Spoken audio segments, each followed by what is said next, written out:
Selamat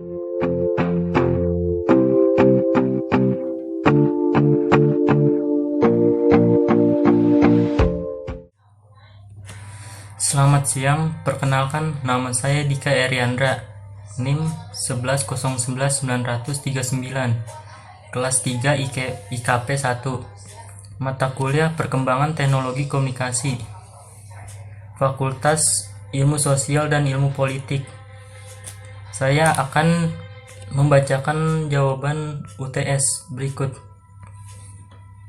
Nomor 1. Menurut Everett M. Rogers, pesan yang dibawa teknologi komunikasi bisa mendidik penggunanya untuk melakukan demasifikasi, menyesuaikan diri, dan meningkatkan interaksi. Yaitu dibagi menjadi dua bagian.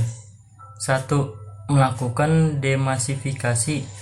Demasifikasi berartikan tidak massal atau individual, yaitu personal. Satu hal penting dalam demasifikasi adalah munculnya perubahan kontrol pesan. Dalam pesan massal, yang mengontrol pesan adalah pengelola atau pemilik media. Sementara demasifikasi pengontrolnya adalah khalayak. Nomor 1 bagian 2 menyesuaikan diri. Teknologi munculnya demasifikasi yang akibatnya bisa ikut mengontrol pesan. Tidak berarti bahwa si pemakai bebas sebebas-bebasnya ketika memakai teknologi komunikasi. Seorang akan dituntut untuk menyesuaikan diri dengan berbagai standarisasi, mulai dari petunjuk teknis pemakaian, pengiriman pesan, nilai-nilai kemanusiaan, hingga makna pesan. Salah satu kunci dalam hal penyesuaian diri adalah para pemakai teknologi komunikasi harus berperilaku global. Nomor 1 bagian 3 meningkatkan interaksi. Dengan penguasaan teknologi, seorang bisa berhubungan dengan individu di daerah atau negara lain dengan cepat, menyalurkan aspirasi dan ekspresi yang dapat gilirannya menjadikan mereka akrab satu sama lain, mengakses hasil-hasil kebudayaan yang muncul di berbagai daerah atau negara, dan meningkatkan partisipasi mereka dalam kehidupan sosial politik yang menyangkut seluruh daerah atau negara. Nomor 2 gelombang pertama muncul pada 8.000 sampai 7.000 tahun sesudah Masehi. Adalah fase di mana ada perubahan cara hidup manusia. Dengan bercocok tanam, manusia sudah mulai mengenal pertanian, mengelola pesawahan, cara bertani, memanen. Saat itulah adanya peralihan manusia dari kegiatan mengumpulkan hasil hutan ke era pertanian. Era pertanian adalah era dimulainya manusia menetap di suatu lokasi dari berpindah-pindah mengumpulkan hasil hutan. Gelombang ini juga disebut fase di mana manusia menggantungkan kehidupan dari hasil pertanian. Beberapa ciri yang menyertai gelombang pertama ini adalah: A. Tenaga utama manusia dan binatang. B. Mobilitas manusia dan informasi berjalan sangat lambat. C. Energi yang digunakan adalah otot. D. Pendapat hanya untuk memenuhi kebutuhan sehari-hari saja. E. Hidupnya sangat tergantung pada kondisi alam. F. Masih memakai hukum homo homini lupus, yaitu manusia adalah serigala bagi sesamanya. Siapa kuat dialah yang menang. Gelombang kedua 1700 sesudah Masehi sampai 1970 ditandai dengan ciri utama munculnya revolusi industri. Kalau gelombang pertama manusia banyak mengandalkan tenaga hewan dan manusia, gelombang kedua sudah digantikan dengan mesin. Peradaban kehidupan manusia juga dianggap lebih maju dengan dijadikannya mesin sebagai teknologi penting bagi kehidupan. Maka dikenal pula transportasi, pendidikan, bisnis, perdagangan, dan lain-lain. Gelombang kedua bisa dikatakan sebagai era manusia ekonomis yang rakus. Dari era inilah muncul gelombang imperialisme dan kolonialisme untuk mencari kejayaan agama dan penyebaran agama.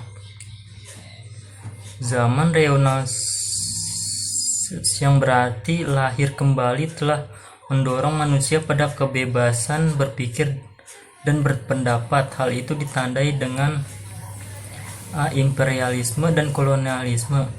B. Muncul budaya dan pembangunan kota besar, penggunaan energi yang tak dapat diperbarui, dan polusi yang menyebabkan kerusakan lingkungan. Ciri utama masyarakat ini adalah penggantian tenaga otot manusia dan hewan. Tenaga mesin didukung energi minyak dan batu bara. Penggunaan energi secara besar-besaran, mobilitas manusia dan barang sangat cepat. Dan penjajahan muncul sebagai cara menyediakan cadangan sumber energi. Gelombang ketiga, tahun 1979 sampai tahun 2000 ditandai dengan A. Pengguna energi yang dapat diperbarui, renewable energy, karena bahan bakar fosil berkurang. B. Proses produksi massal cenderung menjauh pemusatan produksi. C. Kecenderungan bahwa konsumen juga menghadu produsen dan sebaliknya, dan kemajuan teknologi komunikasi dan transportasi mendorong deurbanisasi. Era ini juga bisa disebut dengan era informasi. Adapun masyarakat informasi mempunyai ciri-ciri kelangkaan bahan bakar fosil, maka muncul gerakan kembali ke energi yang diperbarui. Munculnya globalisasi akibat kemajuan teknologi komunikasi, penggunaan satelit telekomunikasi, jaringan internet yang mengubah proses komunikasi manusia secara revolusioner. Nomor 3, revolusi pertanian adalah perubahan pengelolaan dari cara-cara konvensional ke cara-cara yang lebih modern, lebih efisien, dan lebih berdaya saing. Dalam sejarah peradaban manusia, pertanianlah yang menjadi lokomotif revolusi kebudayaan.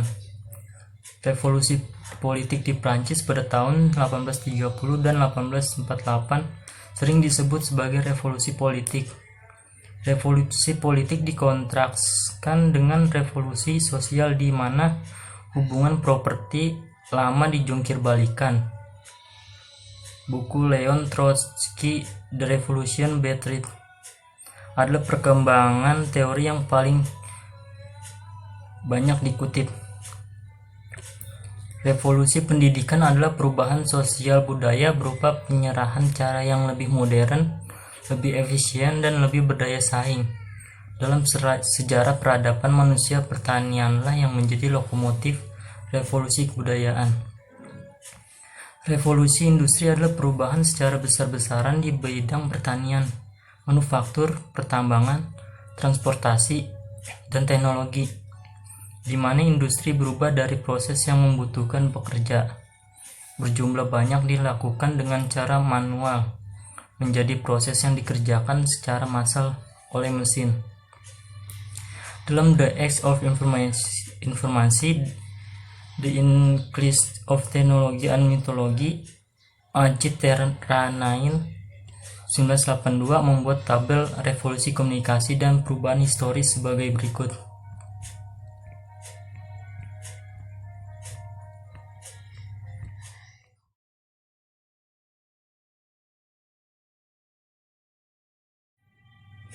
Itu saja yang dapat saya sampaikan, kurang lebihnya saya mohon maaf apabila ada salah kata. Sekian dan